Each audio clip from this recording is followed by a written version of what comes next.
Good Shabbos. Good Shabbos.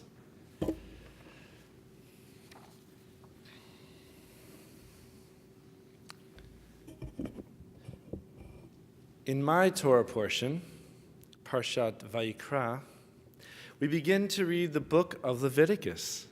And God called to Moses, and the Lord spoke to Moses from the tent of meeting, saying, "Speak to the children of Israel and say to them, when a person from among you brings a sacrifice to the Lord."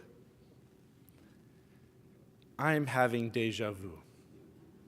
That's because on this Shabbat, 27 years ago, I became a bar mitzvah at Temple Bethel, a synagogue in Boca Raton, Florida. So when I celebrated my 40th birthday this week, I was determined to take a fresh new look at this Torah portion with a more refined, a more mature understanding. You see, the rabbis teach us that at the ripe age of 40, we gain binah, understanding. Binah is more than knowledge.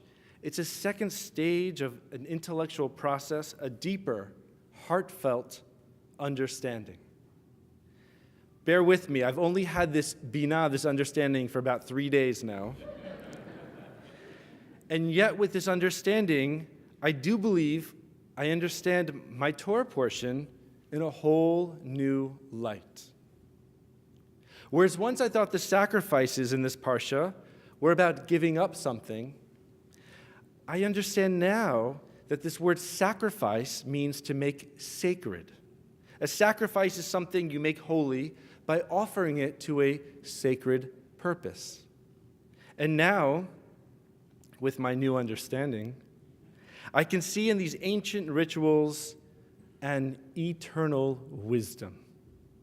These sacrifices are teaching us how to create holiness in our lives. As Rabbi Best pointed out, to sanctify these important moments, to remind us to live more fully.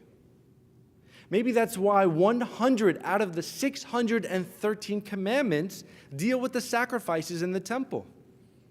Today we have replaced those sacrifices with prayer and other rituals like sitting around a Shabbat table and eating challah and drinking wine, or in just a few more days, having a Passover Seder and eating the matzah. The lesson is the same today as it was in Jerusalem 3,000 years ago: to honor, to make sacred all those moments that make us a full life, to help us live more fully. The ancient sacrifices were a tool, a spiritual technology that engaged all aspects of life.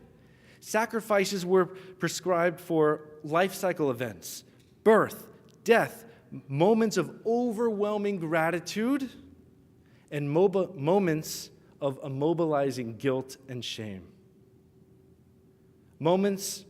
Everyday moments of everyday living and special holidays. Personal reflection and communal transformation. Our Torah is teaching us to embrace life's joys and to embrace life's pains. And yet, in this world where disappointment abounds, imperfection is reality, and the fear of the unknown is constant, some of us prefer to become numb, to lower our expectations in order to control our ability to feel, in the hope of shielding ourselves. Current research suggests that there's no such thing as selective emotional numbing. There is a full spectrum of human emotions, and when we numb the dark, we numb the light. If you want to feel the joy, you have to be able to feel that sadness. We need to embrace all of life. Otherwise, we may lose our ability to feel the joy. When something good happens, our immediate thought is that we'd better not let ourselves truly feel it, because if we really love something, we could lose it. So we shut down our ability to completely enjoy so that we can also shut down our capacity for feeling loss. What do we do? What do we do? When we notice that we are shutting down our ability to feel joy, that is precisely when we must practice gratitude. I was once taught that when someone gives you a compliment, a person should respond with, "Thank you." So too, when you are graced with good fortune, we have to practice saying, "Thank you." Let's not shy away from life's precious moments. Let's lean into them.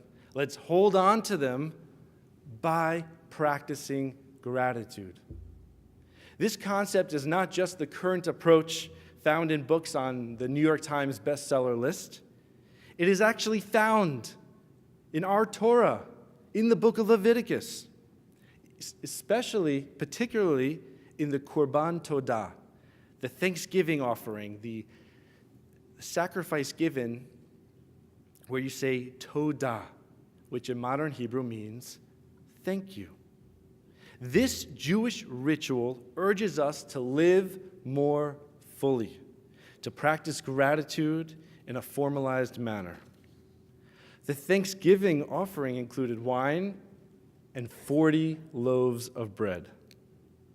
Finding ways to demonstrate your thankfulness will increase your own personal joy, and it'll increase the joy of those around you. So, like every good bar mitzvah speech, I will end with some gratitude, with some thank yous. I would like to thank my parents for guiding me and giving me room to grow. I would like to thank my wife, Abby, and my family for trusting me and trusting in me.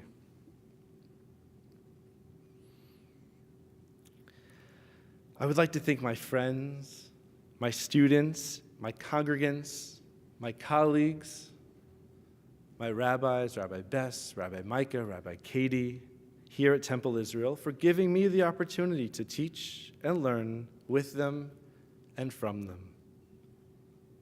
I would like to thank God and say, Todah, thank you. Yehi Ratzon, God, may it be your will to grace us, all of us, with this binah, with this understanding, to lean in and to live more fully. And let us say, Amen.